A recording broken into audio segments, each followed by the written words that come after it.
your sexy genius here thanks to Sara's Secret. So excited to be chatting with you today because just like I think everybody should understand what jazz is, everybody should have a chance to listen to jazz at least a couple of times to decide whether or not they like it.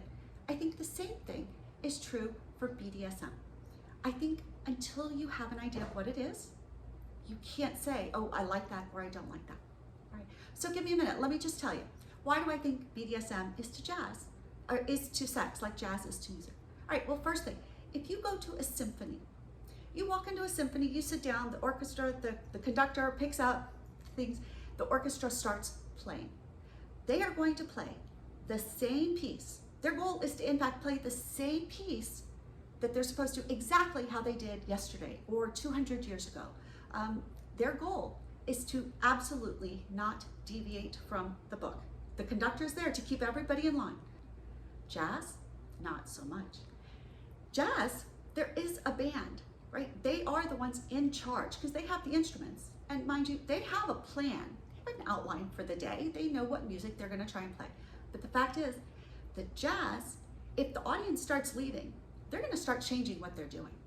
Because jazz, they admit that what the audience is feeling is important to them. In fact, their job is not simply to play the music. Their job is to engage the audience, all right? So jazz, the players, the musicians get to use their emotions to fuel their playing. They use the audience's emotions to fuel their playing.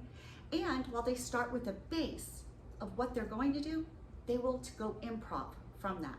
But it's how they respond to the energy in the room that makes it completely different. And so that's why I think BDSM is more like jazz, because the goal isn't simply to do A, B, C and get to orgasm. The goal is to take people where they are, use the energy that they show up with, and adapt it into a moment in time that works well for both.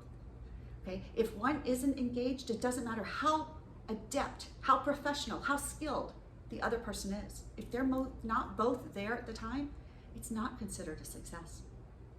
And that's different than what most of us, quote, normally think about sex. We think, oh, if we do this, this, and this, if we get an erection, if we have an orgasm, if we give an oral, okay, check, check, check, all that, it was good.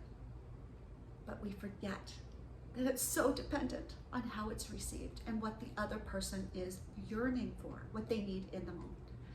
So there you have it. That's why I think BDSM, it's not about how hard one can hit. It's not about what 50 Shades showed you, where this abrupt taking of control of somebody. It's not about non-consent. It's not about violence or aggression. It is, at any level, a simply meeting of two people's energies, where they are, playing with the power, recognizing the power that each party has, and going with it. So I think all of us should elevate our sexy and aspire to be jazz musicians, where we can go off on a riff, have a great time, and still come back, finish things up, please the partner, please ourselves, and everything works. Use all of the skills. There you have it. I'm Beth, darling, your sexy genius. Thank you so much for joining me, and hey, why not give BDSM a little bit of a think this month? It's back to school. It's time to learn something. Big hugs and love. I'll talk to you soon.